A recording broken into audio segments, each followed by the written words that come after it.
मैं हूं कुमार गजेंद्र। जनपद ऑन द स्पॉट में आपका स्वागत है।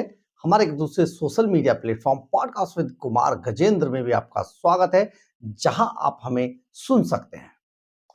सबसे बड़ी बात है कि हमने जो ये चैनल बनाया वो इसलिए था कि वो खबरें जो आप तक नहीं पहुंच पाती है, जिन पर अरविंद केजरीवाल जैसे लोगों ने कब्जा कर लिया था पूरे मीडिया संस्थानों पर, और उनके खिलाफ जो असली चीजें थी वो नहीं दिखाई जा रही।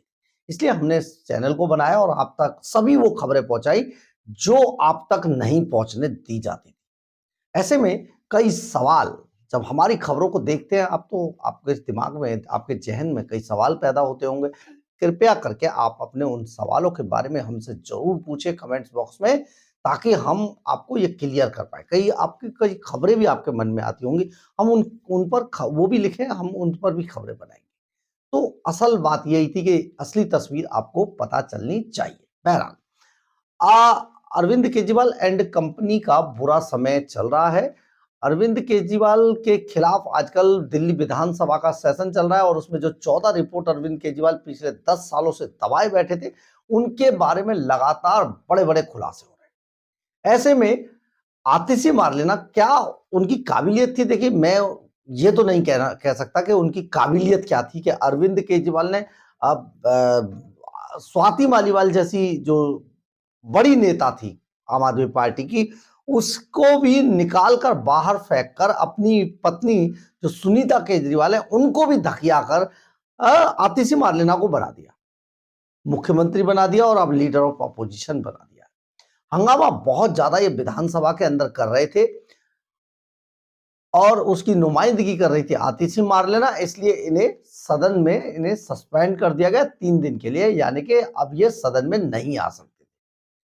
कल इसी बात को लेकर सदन के बाहर, जब शुक्रवार को सदन चल रहा था, हम भी वहां मौजूद थे, तो ऐसे में इनकी गाड़ियों को विधानसभा परिसर में घुसने से रोक दिया गया।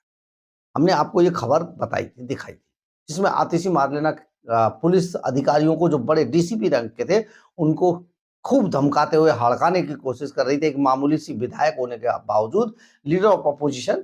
तो कह रही थी, तुम्हारी हिम्मत कैसे हुई, कैसे तुम्हारी हिम्मत हुई मेरी गाड़ी रोकने की, कैसे? ये घमंड था इनका, सर चढ़कर बोल रहा है, आज भी बोल रहा है। और यही जो ये लोग करते हैं ना नौटंकी, दिल्ली की जनता ने इसीलिए इनको निकालकर बाहर फेंक दिया है।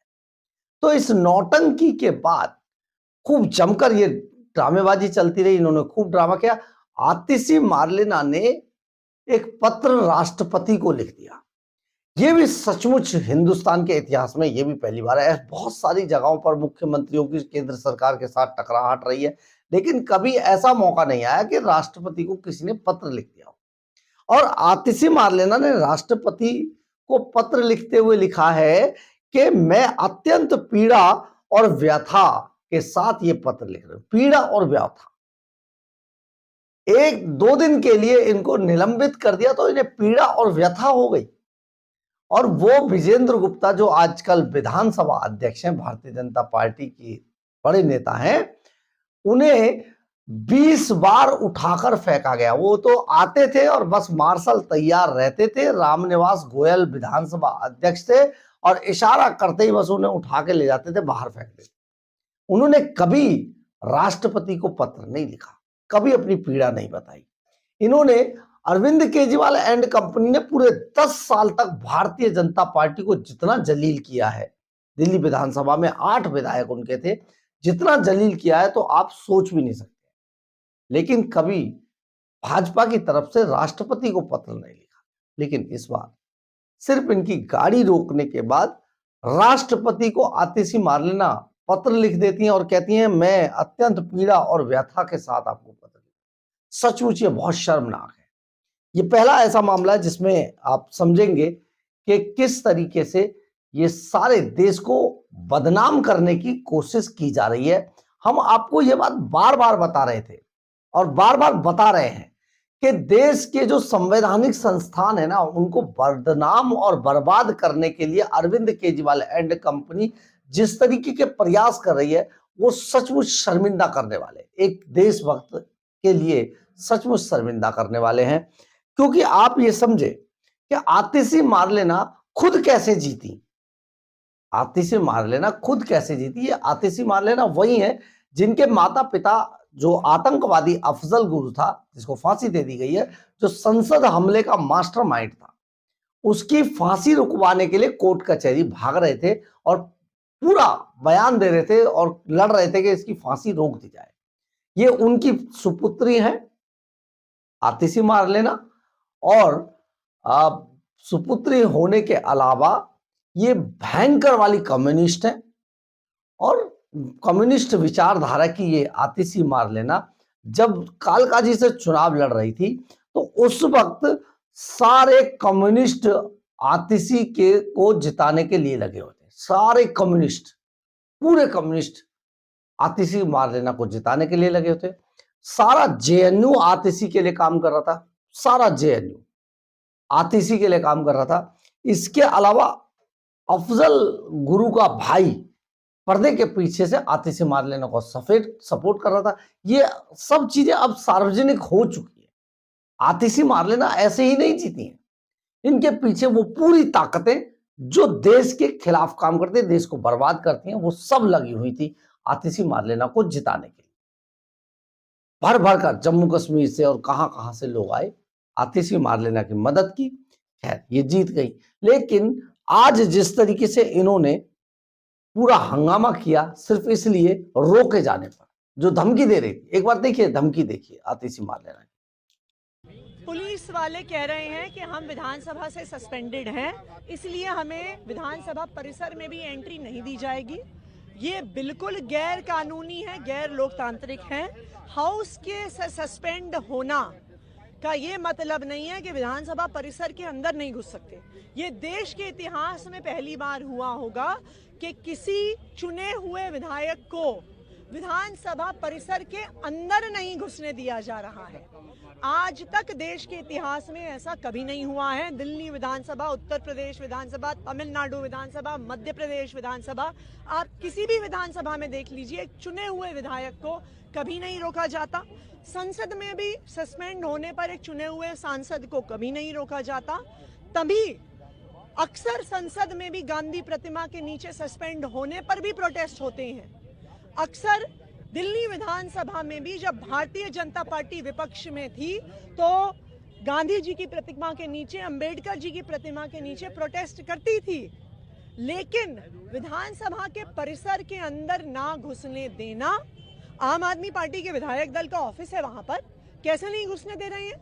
किसी विधायक को अपना 280 का सवाल लगाना है, आम आदमी पार्टी को डिप्टी स्पीकर के चुनाव के लिए नॉमिनेशन भरना है, तो आखिरकार कैसे रोका जा सकता है? करने की कोशिश की, कोई बात नहीं हो रही है। दूसरी बात, हमने पुलिस वालों से आदेश मांगा है, अभी तक पुलिस वालों ने भी हमें, हाँ जी इंस्पेक्टर साहब, हमें कोई नोटिफिकेशन, कहाँ है नोटिफिकेशन? दिखाइए नोटिफिकेशन कहाँ है? इंस्पेक्टर साहब, इंस्पेक्टर साहब, हाँ जी इंस्पेक्टर साहब, कहाँ है पुलिस वाले? कहाँ है इंस्पेक्टर साहब? कहाँ है पुलिस वाले? कोई नोटिफिकेशन नहीं है। कहाँ है नोटिफिकेशन? दिखाएं तो सही नोटिफिकेशन। नोटिफिकेशन के तहत हमें हाउस से हम सस्पेंडेड हैं। हाउस से सस्पेंड होने का मतलब ये नहीं है कि हम विधानसभा परिसर से सस्पेंडेड हैं। हम चुने हुए विधायक हैं, हमें विधानसभा परिसर में जाने का अधिकार है। विधानसभा परिसर में जाने से हमें कैसे रोका जा रहा है? ये तो गुंडागर्दी है सरासरी। आपने सुना होगा आतिशी मार लेना बड़े घमंड से चूर है और कह रही है मेरी गाड़ी कैसे रोकी, तुम्हारी हिम्मत कैसे हो गई? एक मात्र एमएलए है, इसमें हिम्मत क्या, वो कोई बड़ी बात है? तो इस पर आप देखेंगे विजेंद्र गुप्ता जो विधानसभा अध्यक्ष हैं, उनका कहना है, उन्होंने इस पर बाकायदा एक नोट पढ़कर बताया है। उनका कहना है कि नियम 277 277 बिंदु 3D के डी में पूरी तरीके से स्पष्ट कहा गया है कि जब भी किसी सदस्य को विधानसभा में निलंबित कर दिया जाता है तो उसे कार्रवाई से, जो सदन की कार्रवाई उससे वंचित कर दिया जाता है और सदन परिसर में प्रवेश से भी वंचित कर दिया जाता है। बहुत क्लियर लिखा है नियम 277 बिंदु 3D में। तो ऐसे में अगर आतिशी मार्लेना को इसको पढ़ना चाहिए था, लेकिन 10 सालों तक ये तो लोगों को उठवाकर बस बाहर फेंकवाते रहे, नियम नहीं पढ़े इन्होंने। तो बड़ी बात यह है कि अब आतिशी मार्लेना किस तरीके से राष्ट्रपति को पत्र लिखकर देश को हर हाल में बदनाम करने पर तुली हुई है। इनके बारे में बहुत कुछ कहा जा रहा है, लेकिन खैर वो हमारा मैटर नहीं है। हमें आपको ये खबर बतानी थी कि आतिशी मार्लेना किस तरीके से राष्ट्रपति तक पहुंच गई हैं, सिर्फ इस बात के लिए कि उनको विधानसभा परिसर में घुसने से रोक दिया गया था। हालांकि अगर देखा जाता, पुलिस अधिकारी अगर मुकदमा दर्ज कराते तो आतिशी मार्लेना के खिलाफ मुकदमा दर्ज हो जाता, क्योंकि जिस तरीके से और जितना गंदा बिहेव आतिशी मार्लेना कर रही है, सचमुच वो बर्दाश्त से बाहर की बात थी। लेकिन पुलिस अधिकारियों को ये ट्रेनिंग होती है कि उनको संयम से, विषम परिस्थितियों में भी संयम से काम कैसे करना होता है। बहरहाल, अगर आपको हमारी खबर अच्छी लगे तो आप इसे लाइक, सब्सक्राइब और शेयर जरूर करें। कमेंट्स बॉक्स में अपनी राय जरूर लिखें। इससे हमें बहुत ऊर्जा मिलती है। जय हिंद, जय भारत।